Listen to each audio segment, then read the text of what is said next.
So my name is Charlie Collius. I am the product marketing manager for the equipment group here at AFL. And today we have a very informative webinar covering the various steps and products used for data center testing. So Stephan Searles, you can see on the screen right there, is a business development manager at AFL, and will present getting started with data center fiber testing and inspection. So before we begin today, I just want to go over some housekeeping tips. If you have a question at any time during the presentation today, please submit it in the questions box in the control panel on your screen. You just click that question mark icon in the upper right and type your question in the box below, and we will answer them at the end of the program. All attendees here are in listen-only mode to reduce the background noise during this webinar, and it is being recorded and should last about 45 minutes to an hour long with question and answer. A link with where to view the recording will be sent out in the next couple of days. So with that, I'd like to ask Stephan to start today's presentation. Stephan, anytime you are ready. Thank you so much, Charlie, for the introduction. Good morning to my colleagues here in the United States, and good afternoon, good evening to the attendees all over the world. I want to thank everybody first for your time today and joining the webinar. As Charlie mentioned, looking forward to a great presentation this morning and some great questions from everybody on the call. So please don't hesitate to ask as I go along, and those will be answered at the end. As Charlie mentioned, my name is Stephan Searles. I am the business development manager here at AFL, and really thought it was important to cover testing regarding hyperscales. As hyperscales continue to grow at a rapid pace, the challenges have also increased at a rapid pace.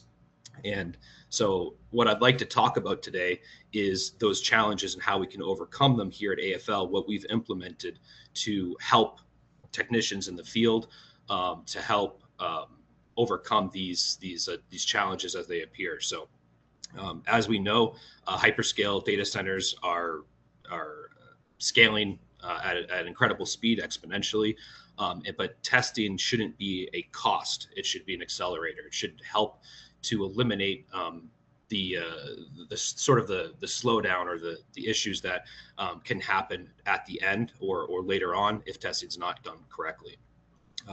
My goal today for everybody on the call is to go over our end-to-end workflow, the inspect, clean, tier 1 test, tier 2 test, all the way up to the reporting to sort of close out all of the testing around our tools, and so that basically you can get the job done quickly and get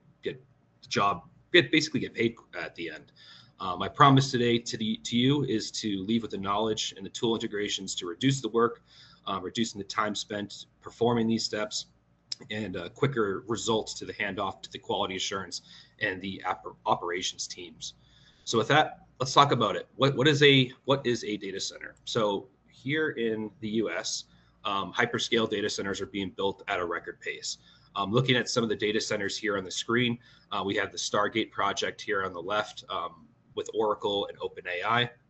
That took about 15 months to build. On the top right, we've got the Amazon Anthropic data center, and then down at the bottom is the XAI Colossus data center, which was built in about 122 days. So as you can see, the speed at which these places are being built is evolving and growing. So from basically almost a year and a half now to only a few months, they're being built. And so the challenges of the supply chain, the challenges of the testing, the challenges of just the material and the space is growing. Looking here in the United States, these are some of the outlook 2026 for the data centers that are being built here. Here's sort of a map. You can see there's a concentration here in the Northeast or sort of the South and the Midwest, but this is really happening worldwide.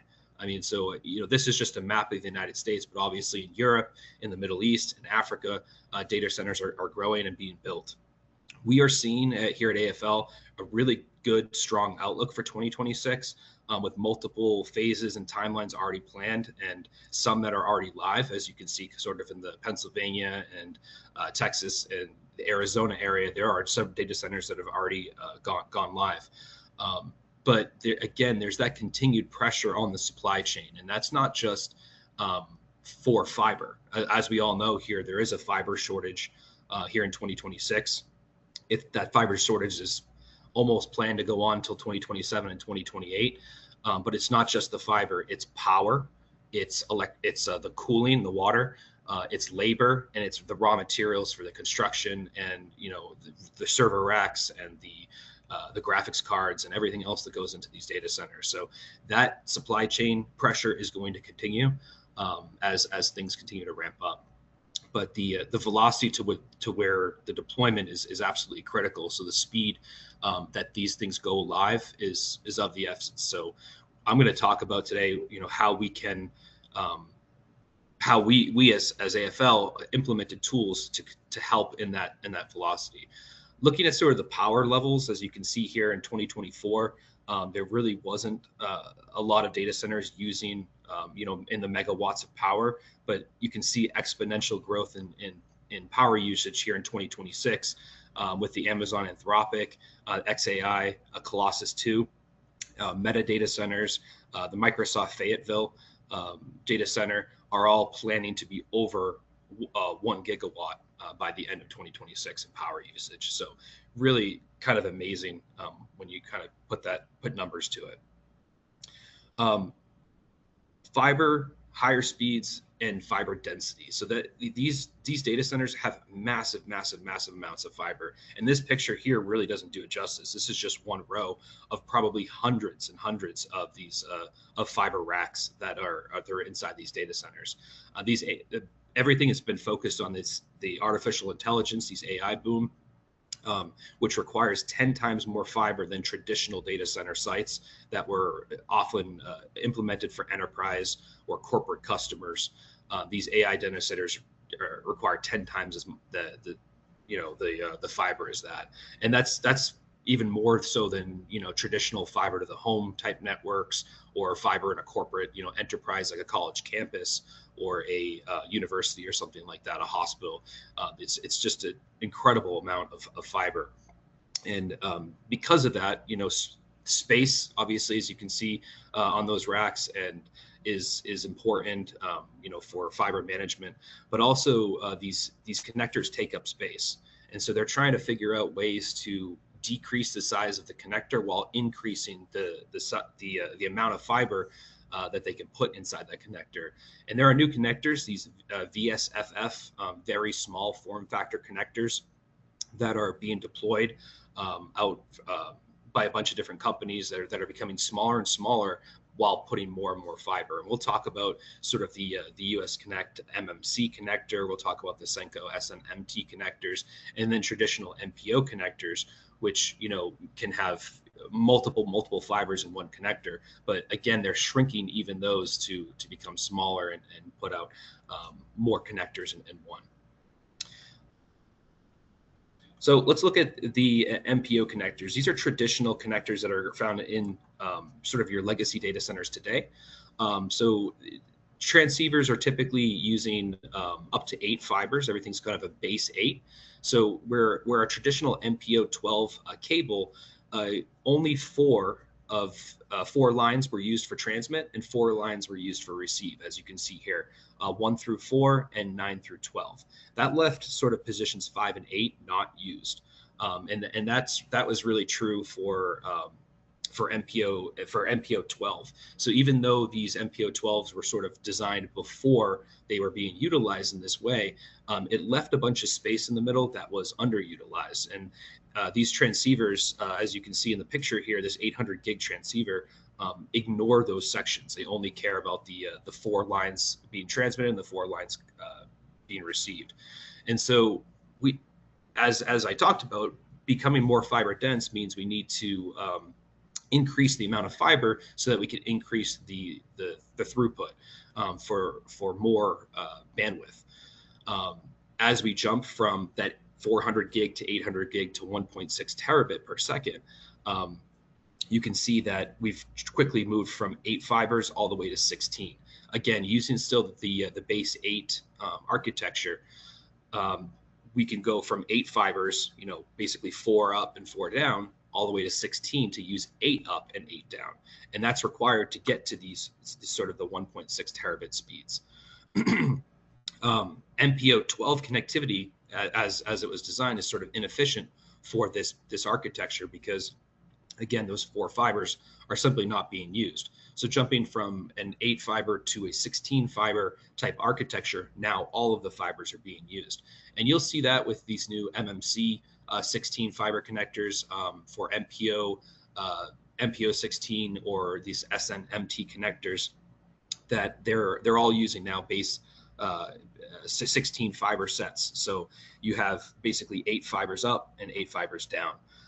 There is another technology called wavelength division multiplexing that can use to increase the speed, as you can see here on this chart, 400 gigabit per second using 8 fibers, 4 up, 4 down.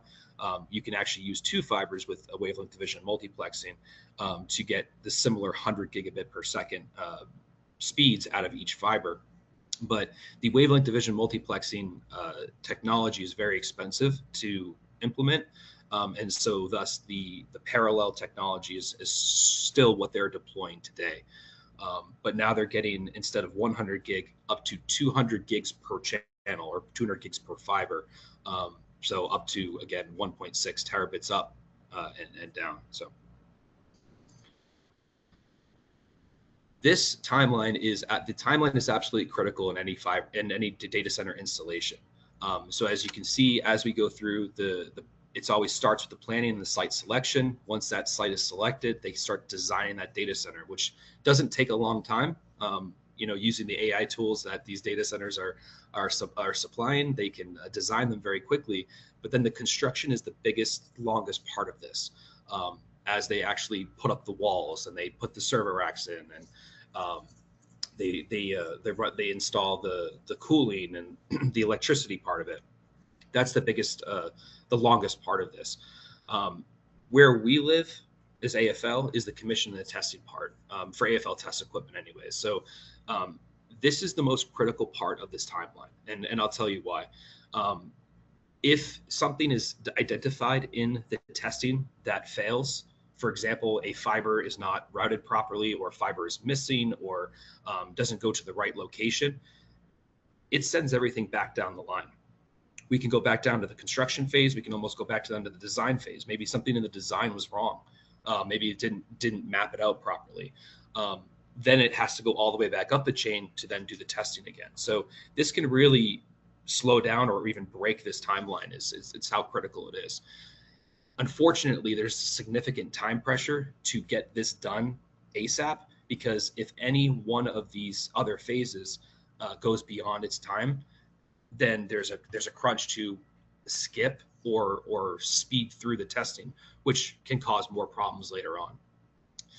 They're under immense pressure to finish these builds and get this data center online, and then the costs obviously increase as the data center remains offline. So these project delays reduce that time for the allocation. But again, it's absolutely mission critical that the testing goes well, because if it doesn't, then again, the time will continue to slip, because we go all the way back down the line, and you sort of have this circle of construction. Okay, now they got to go back and fix it. We test it again, found another error, it's going to go back to construction. So it's really important for each one of these steps to go well, or the testing won't, because there'll be issues identified.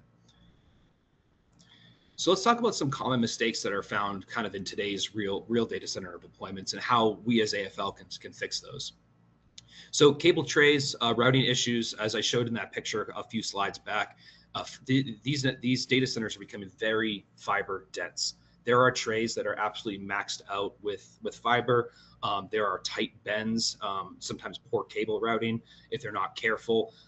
That can cause tension and mechanically stress the fiber, which of course causes loss in the network from macro bends, and then ultimately degradation and limiting the airflow, potential thermal issues if these are not routed properly. And so as they pump more and more fibers and try to sort of compact them into these small space requirements, the cable trays and the routing issues are becoming a big problem.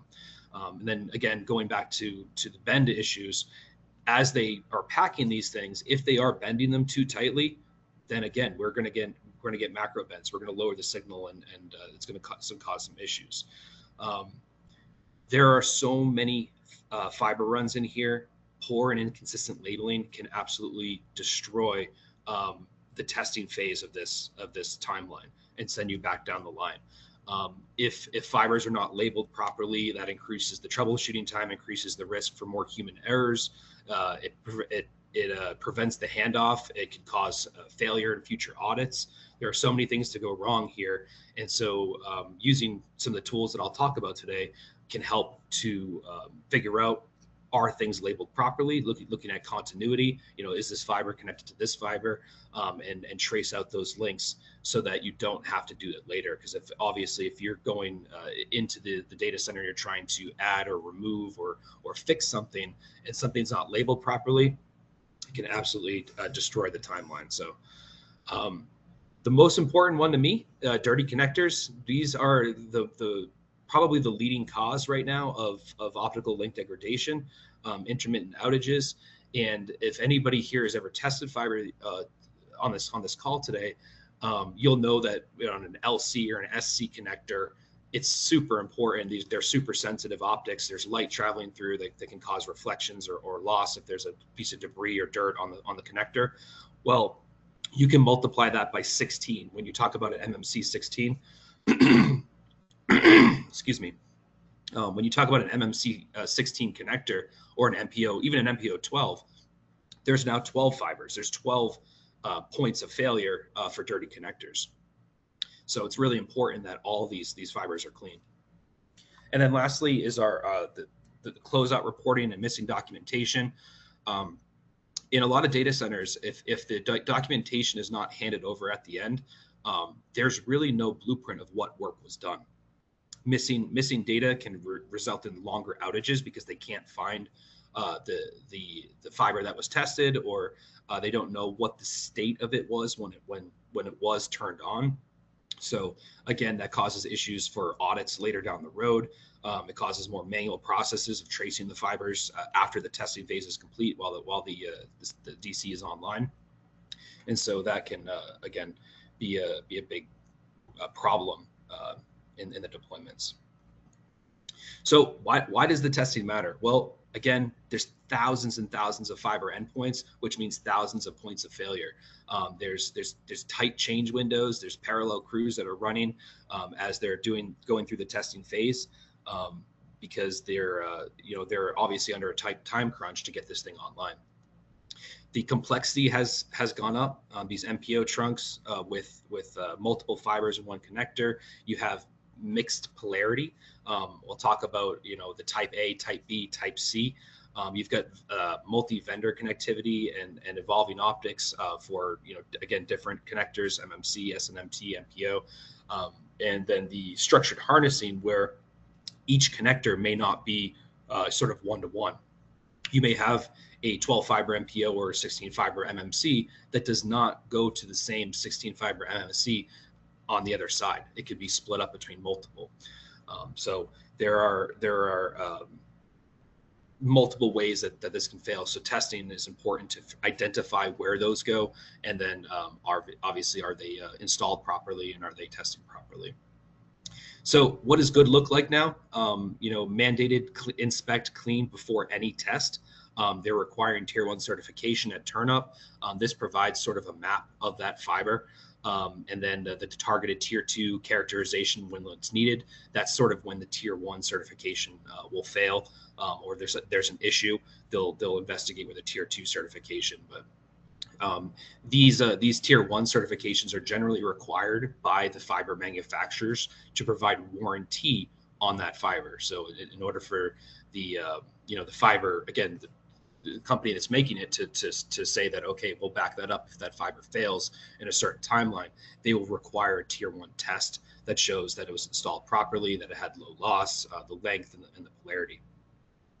And then obviously with the software part of it, for the quality assurance sign off and the SLA proof, getting that software complete and rolled out into one package at the end is really important. So let's talk about the commission testing phase. specifically and let's in detail. So what is the certification? So a tier 1 certification is an optical loss test set, or an OLTS.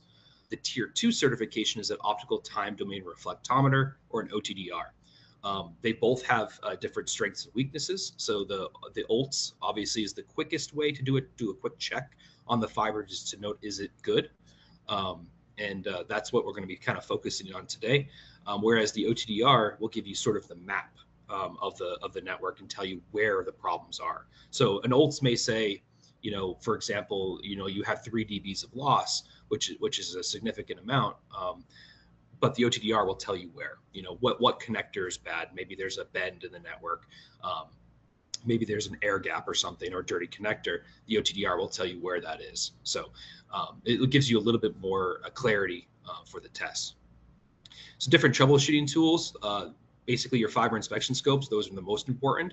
So as I mentioned, the most common point of failure is on those connectors themselves, the physical connectors, and any kind of dirt, debris, or defects, or even physical, like scratches, can cause issues. So the inspection scopes are an integral part of that troubleshooting step.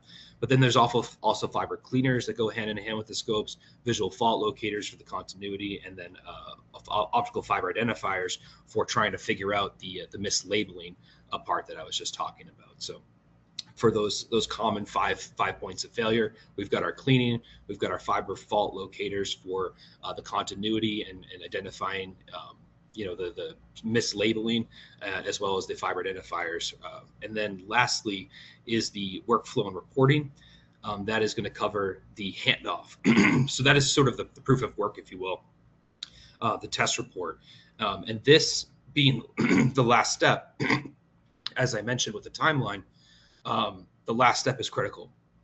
If that does not go well or doesn't go quickly, then the certification of the troubleshooting steps may have to be redone if fibers are missing from the report, or failed in the report. Then the more troubleshooting is needed, or ultimately another OLTS test or something. So, all right, so let's talk about our testing solutions, and let's lead it off with the fiber cleaning and inspection, since that's the most important. So what are the most common causes of network outage? And for data centers, this is it's basically the same as it's been for all fiber networks, fiber to the home and whatnot, because these data centers are being fed by fiber backbones. So first off, power outages, things like a storm, a hurricane, or a lightning strike that comes through can take out the power to the data center, ultimately resulting in an outage.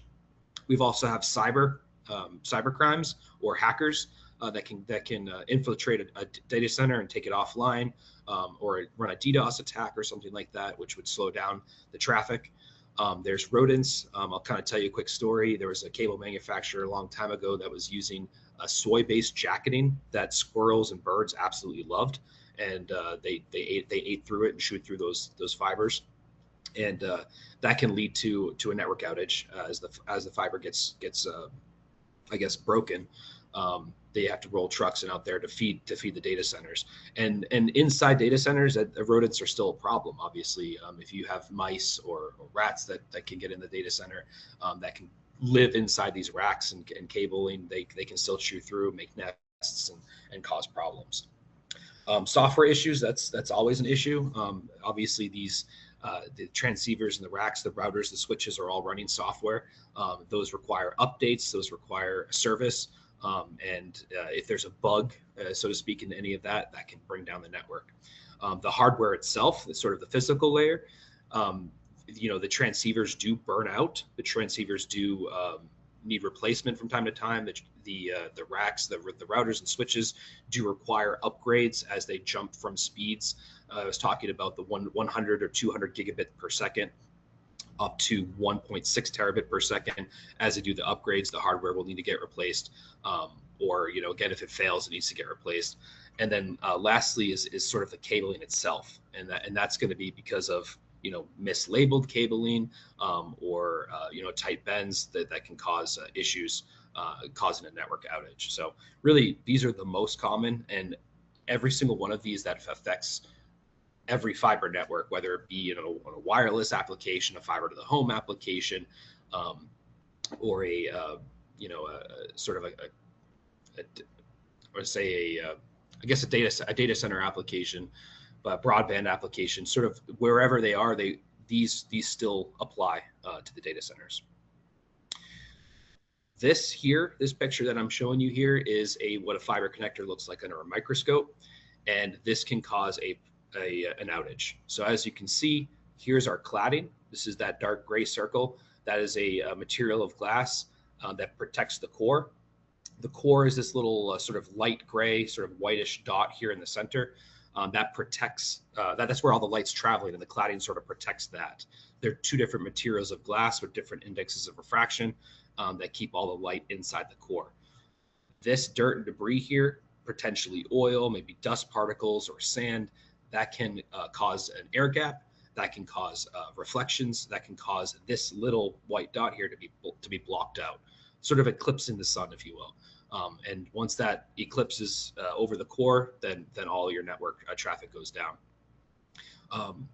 This is the leading cause, because without a microscope, you can't see it with the naked eye. These are very, very, very small connectors, and with MPOs and with MMCs, again, this is multiplied 16 times, as I'll show you here on this slide. Oh, I'm sorry, on the next slide. These are, it's mission critical that these things be kept clean. And I'll go over some of the cleaning methods that we have to keep them. But, oils from your finger can get on this. If you just brush it up against your skin or your shirt or something like that, that can cause really significant issues. And as we did a survey for the Light Brigade, and the Light Brigade, again, the number one issue here from all the attendees on that training said contaminated fiber connectors are the number one reason why their networks go out, or they have high loss or intermittent connectivity problems. Whereas simply unplugging the connector and giving it a clean resolves that issue. So inspection scopes are really an important part of that step. Pulling and installing cable, obviously we talked about that. Improperly labeled connectors and cables, not knowing where things go is another issue. And then the splicing, OTDR, and others are further down that list. If you get connectors in a bag, brand new, clean, that does not mean that they're clean.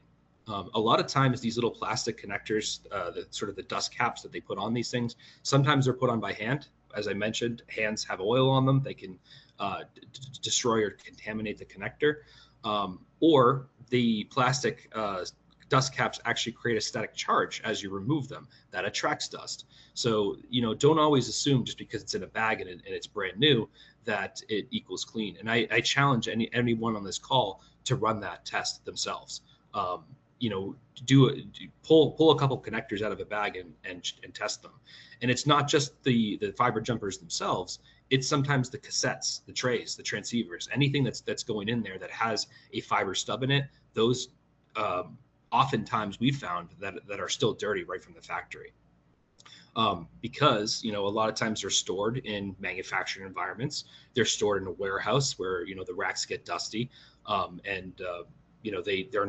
They're then, shipped off around the world, jostled in trucks and planes. And, again, you pull that dust cap off and then it creates a charge, and then all the dust kind of comes into. So don't have the false perception that, because it's in a bag that it's clean. It's often incorrect. And so again, I challenge anybody here to sort of prove that themselves and look. These cassettes, these do have fiber stubs in them. So you have sort of an MPO connector here on the end, which has multiple fibers across. But then these LC duplex here, we actually tested this one in our lab just as a proof of concept, and 2 out of the 12 connectors here in the LCs in the front here failed. The MPO, this is what the MPO looked like. As you can see, fibers 10 and 12 also failed. So where everything is green here, there were also dirty connectors. And looking at these ones, you can see they're pretty filthy. I mean, this one has got some massive debris there. And let's not forget that as we're looking at this debris under a microscope, we're looking at a 2D image. Everything's flat. But we live in a 3D world where this connector, all of that debris has height and depth and width to it, that can cause an air gap. When you go to actually make these connectors, it can prevent them from physically touching one another, because, you know, a piece of sand or something is coarse, it's not going to move out of the way. It's going to just cause a separation, which causes, again, a massive reflection. So looking at these connectors, these would need to be cleaned. So we encourage anybody who's doing data center work to inspect every connector and clean it to ensure that it's done properly. And that inspection process is starting off with the inspection itself. We don't encourage blind cleaning or sort of cleaning beforehand. Always inspect first. There's no reason to clean if it's already clean. But do the inspection. Is it clean? Yes, great. Go ahead and plug it in. If it's not, perform sort of a dry clean method. That's going to be like a one-click, a clean top. I'll show you those in a second. And then inspect it again. Is it clean now? No, then perform a wet dry clean. And the wet dry clean will remove some stubborn adhesives or anything that's stuck that the dry clean won't remove. And then, is it clean now? Yes. Okay, go ahead and make the connection. And then if not, you know, potentially clean it multiple more times, or fail the connector and escalate it to a higher level, maybe replace it, use a spare, or whatever might be there. But this is our process. It's sort of our IC, inspect, clean, inspect, connect process. And that's what we recommend for all of the for data center work. Cleaning MPO connections is just as important as cleaning a standard LC or SC. Again, as I mentioned, you know, oil from your skin, you know, hair, packaging and construction materials that are on the outside of those bags as you receive them, and then stuff blowing around in the air, pollen, dirt, sand, anything you might find just blowing around. As that dust cap comes off, all bets are off. Looking at what those look like under a microscope, here's what a clean one looks like. This is dirt. This is oil from a finger or a fingerprint. And then this is a deep groove or sort of a cut, scratch all the way through that ferrule. These are ceramic. They can be chipped and pitted and broken. With MPO connectors, there's a lot of these. So again, you've got 12 of these coming across. So the risk of contamination between those fibers is really is a lot higher than a single connector. You could have debris sort of crossing across multiple connectors there. So let's look at some cleaning products. One-click cleaners, those are the most popular. It's probably what everybody on this call has used or at least seen. These are the quickest way and most cost-effective way to do a fiber cleaning. We do have options for LC, for MPO, for MMC, really any connectors that are being used in the data centers today. They're sort of a pen style type form factor with a simple click and it's done. Then taking us over to Cleatops, these are more of a cassette-based cleaning. They have sort of a tape inside, and you just take the connector and sort of wipe it on the tape to clean it.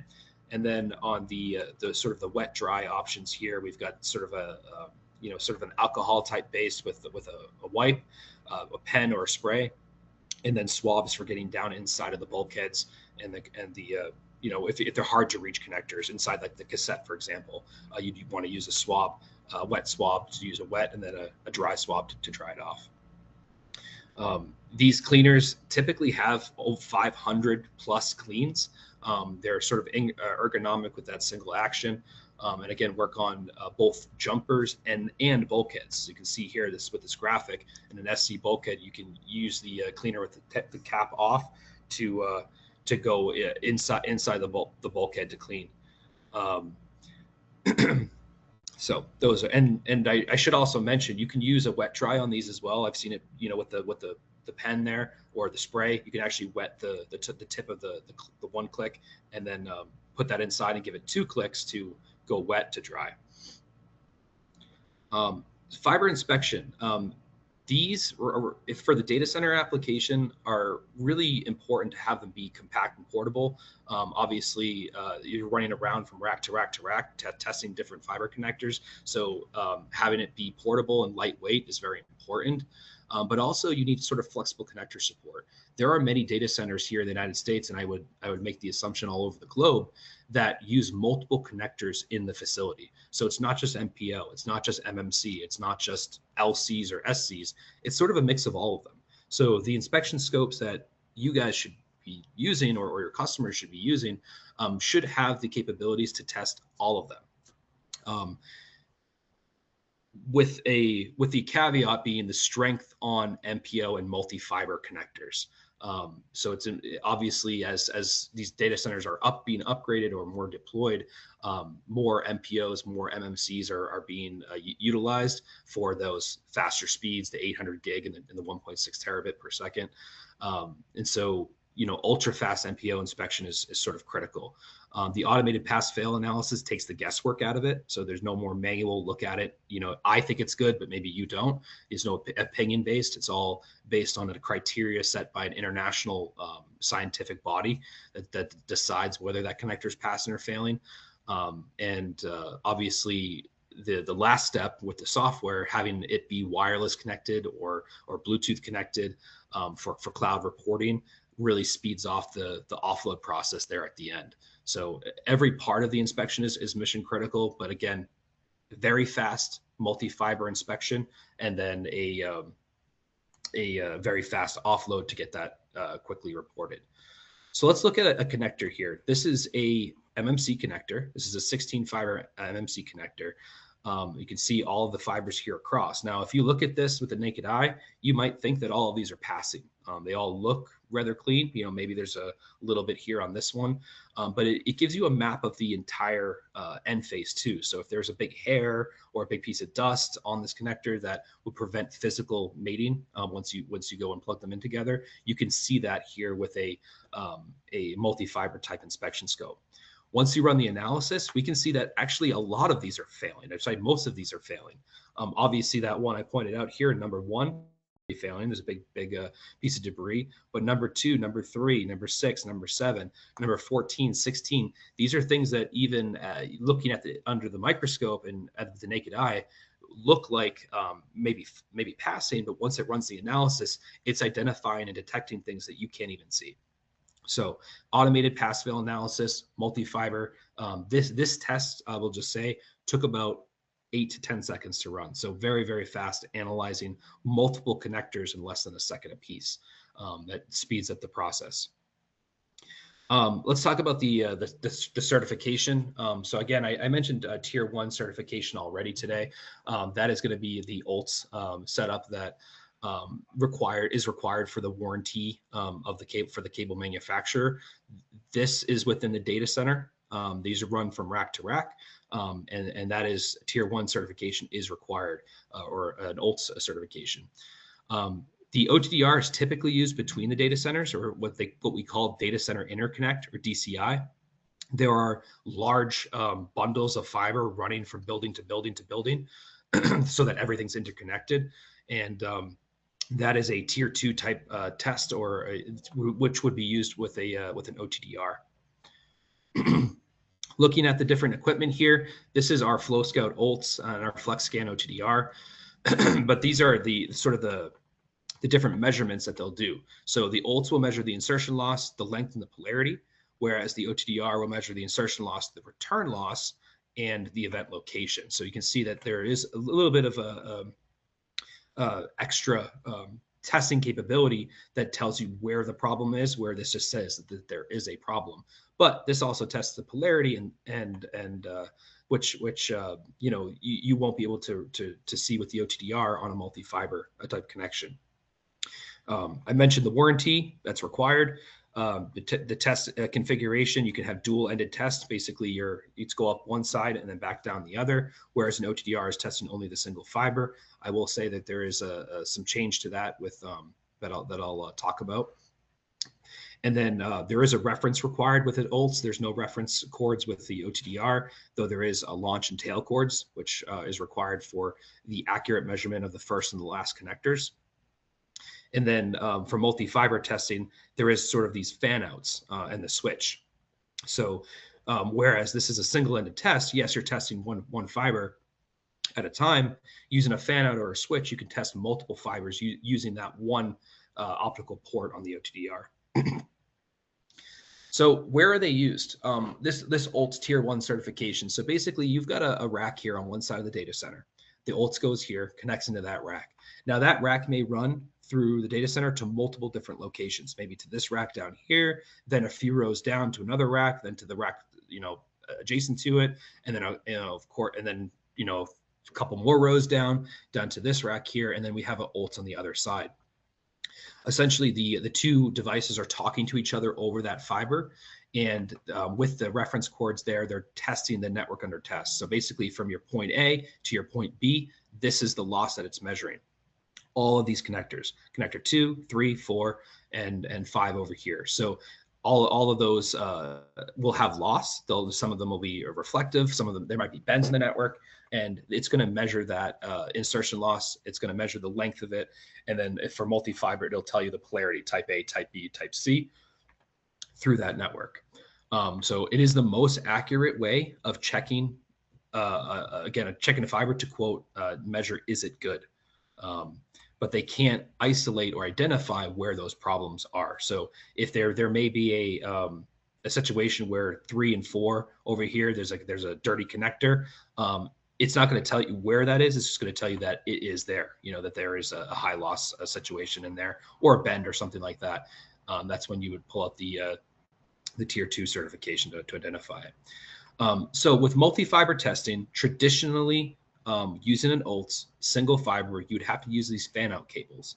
Basically, you have a multi-fiber MPO or MMC type connection that fans out to single LCs, maybe single 12 LCs or 16 LCs, and then they get plugged into the ULTs on each side, and then they run the test through that fan out.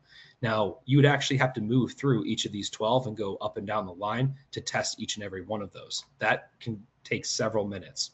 Versus a external switch, now you've got the ULTs connected to a switch, and the switch is checking each of these 12 or 16 fibers for you automatically, and then giving the result back to the meter.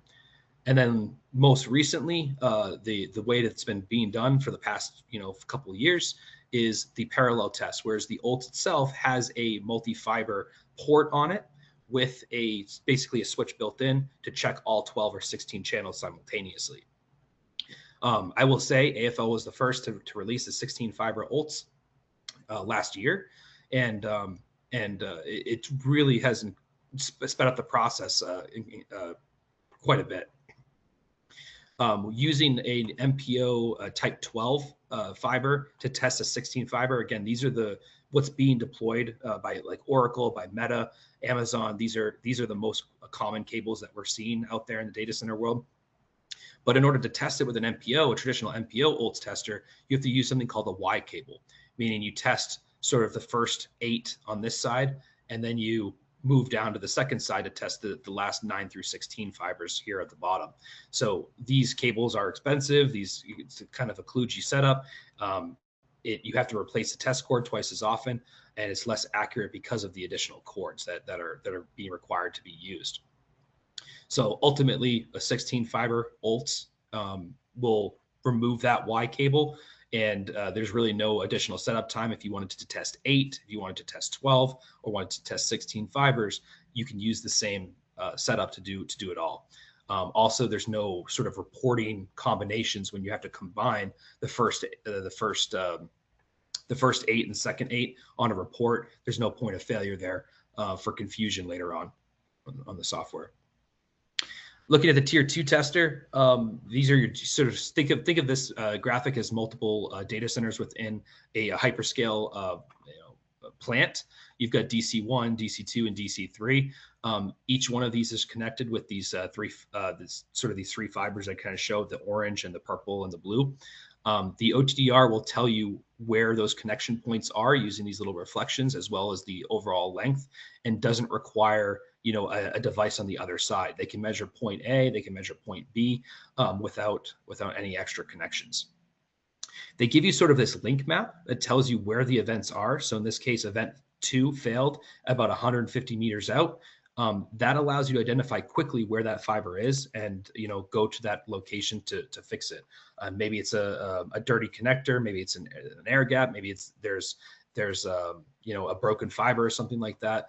That will identify where it is and gives you an actual distance measurement. So these are really important between the data centers because, as I mentioned, there's a lot of fibers running between buildings.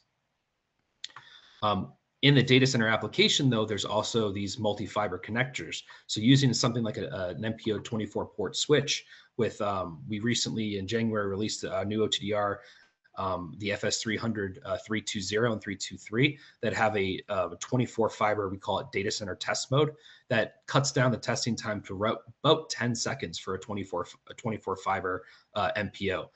Using our sort of this external switch, it changes the channel and then can test sort of the multiple fibers in that setup between the buildings.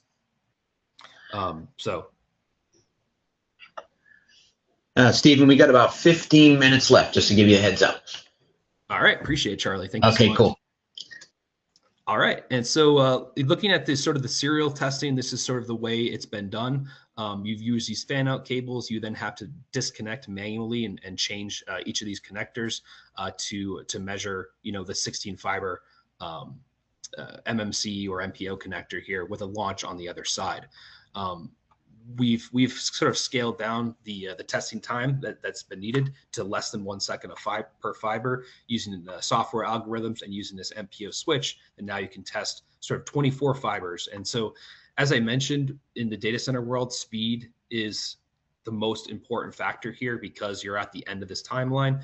And so it's mission critical to get it done quickly, but also get it done accurately. So using something like this can, versus, running a test on every single fiber 12 times it's a lot more scalable to do it this way and a lot more efficient. Obviously, these data centers, the dream is that everything looks nice and pretty and tightly wrapped and well organized and well labeled, but that's just not the reality. You're looking through in this rack, this is typically what they look like, or even worse, where things are sort of mapped out everywhere. So using tools like VFLs, these can identify continuity. Where does the fiber go? It can identify bends and breaks on the connectors or on the fiber jackets. And then using a fiber identifier can sort of identify the fiber that may be wrongly labeled or not labeled, using some different tones that you can inject onto that fiber to identify it, or is it live? It prevents sort of disconnecting a live fiber if it's already active. So there are a bunch of different tools for this troubleshooting step to identify, because as we know in fiber optics, it's all invisible. We're using the 1310s and the 1550s. That's invisible light to the human eye. So using a red laser at 1650 nanometers will allow you to see sort of where that connector is going.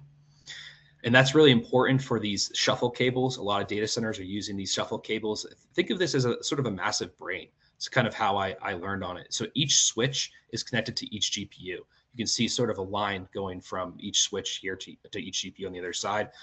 Through fiber, this is done so that everything is talking to everything, which reduces latency, eliminates single points of failure, because you can sort of find a different route if something goes down. You can sort of go a different way to get there, and so these different shuffle cables are becoming more and more popular within this, which creates its own challenges.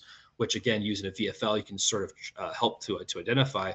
But essentially, you've got one MPO connector here that's then connected to MPO1. It's connected to MPO2. It's connected to MPO3 and MPO4. So thinking of it as like a 12 fiber MPO, if you will, you've got 3 coming this way, 3 coming this way, 3 coming this way, and 3 coming that way. And so inside they look like this, but on the outside they look like this. You really have no idea looking at this cable. You would think that maybe this connector is connected to this connector, but that's simply not the case on the inside. Everything is sort of swapping around. And so we have to use tools to identify where things are mapped. You can use a single fiber, a VFL with a fan out cable here to see that, fiber 1 on this fan out is actually fiber 3 on this fan out. And so again, there's some shuffling happening. This is a significantly long process with that kind of tool. But using these multi-fiber VFLs, the sort of our MT tracer tools, you can identify where they go quickly. So as you can see here, the MT tracer is connected to one side, and you can see that on each of the 4 MPOs on the other side, there is light coming through. In this case, it looks like fiber 11 and fiber 2 on each one. So this would be an 8 fiber MPO. As you can see, the 4 here in the center are not being used, and you can see each of the 8 lights and where they map out on the other side. So with these shuffle cables, again, which are being used a lot more in data centers where everything's connected to everything, and everybody's talking to everybody, sort of, again, a massive brain. It becomes sort of this nightmare of which fiber goes where. And so using a tool like an MT tracer can help to identify that. And so lastly, I want to leave you with this. The endpoint here is the software, and the workflow and getting through the testing phase all the way through to the reporting phase is really important. And so again, in the hyperscale, speed matters. I won't cover all of this, but again, you're welcome to read it. But essentially, the quality assurance sign-off is the last phase before the data center gets turned on. It's also generally required before payments issued because it gives you sort of the proof of work that it was done. It also protects the contractors against liability protection and insurance claims, warranty issues later on that cable. So it is the most critical step, but it's important that it's done correctly, but it's also important that it's done quickly, because if everyone's waiting on the reports, then you can't complete the project. So using tools that have Wi-Fi capability, that have cloud integration, where everything is automatically uploading the results to the cloud so that it's all there and it's done. Basically on your day 0 turn up, the reports are already done. So as soon as the testing's complete, the reports are complete. You don't have to then physically go and plug them in via USB, or offload them to a flash drive or something like that, and then fire up the computer to run reports. By using things that are Wi-Fi integrated or Bluetooth integrated, things are happening behind the scenes on these devices that are when you get to the computer are already there, and then you can run the report on. So again, with the hyperscale part of it, when you're testing thousands and thousands and thousands of fibers, it's important to get that sign off as quickly as possible. So, again, using tools like here that require no physical renaming of the connectors, because everything's predefined on the devices is really important. So I'd like to wrap up here. I know Charlie kind of reminded me here we're on the time, and I want to leave some time for some questions. What I want to leave you guys with today is fiber testing certification is under immense time pressure. Again, I can't burn into your brain enough that timeline there. It's at the end, and therefore, if there's any delays in the construction phase, is there any delays in the design phase, that's going to put a lot of pressure and crunch on that time, on the testing time at the end. Managers and site leaders are going to want to skip it or get it done quickly. So it's important that we have tools that can do the testing as efficiently, as quickly as possible, and removing some of the antiquated ways of doing it in the past. And it's not just about the equipment, it's about the workflow. It's about getting the testing done, getting the reporting done, and getting that report over to the quality assurance team as quickly as possible. So, obviously the equipment needs to be quick, but also the process on the back end of the software and the reporting needs to be quick as well. Driving home, inspection, cleaning. I'm sure you guys, if everybody's been on a webinar before that it has to do with fiber, cleaning is the most important. It will prevent the most failures. Plan to test early, even if it happens late, because there could be issues, and it could be mislabeling issues, which again causes that timeline to sort of repeat itself, and the pressure becomes more and more. And then lastly, use the right tool for the phase. As one of the slides I just showed you with that VFL, the single fiber with a fan out, or a an OTDR with a fan out. If you're doing the tier 1 certification or tier 2 or just a troubleshooting with a VFL, there are tools out there to help. And sort of the way of thinking about it beforehand may not be the most efficient way to do it today. There's new technologies that have evolved for specifically testing in these hyperscale environments that can help speed up the process for you. All right, so I'd like to wrap it up there, Charlie, and awesome. I'd like to turn it over to some Q&A. Great, thank you very much, Stephen. Great presentation. I'll let you catch your breath for a second here. I love the challenge for people to pull a new cable from a bag and inspect it to see what's actually on that new end face, right? It can be surprising. If you very have any much. questions for Stephen on anything he spoke about regarding data center cleaning, inspection, commissioning, or anything else you heard today, you can please type that question right into the question box and we can get it answered. Just click on that question mark icon in the upper right and type it down below. So we did get a few that came in, Steve, and I want to start with this. We got about 5 minutes left, so we'll try to get as many in as possible. First one that came in was why the emphasis on fiber testing and inspection in hyperscale data centers. What's the risk if we skip these steps? Is it basically just a delay in that timeline that you showed?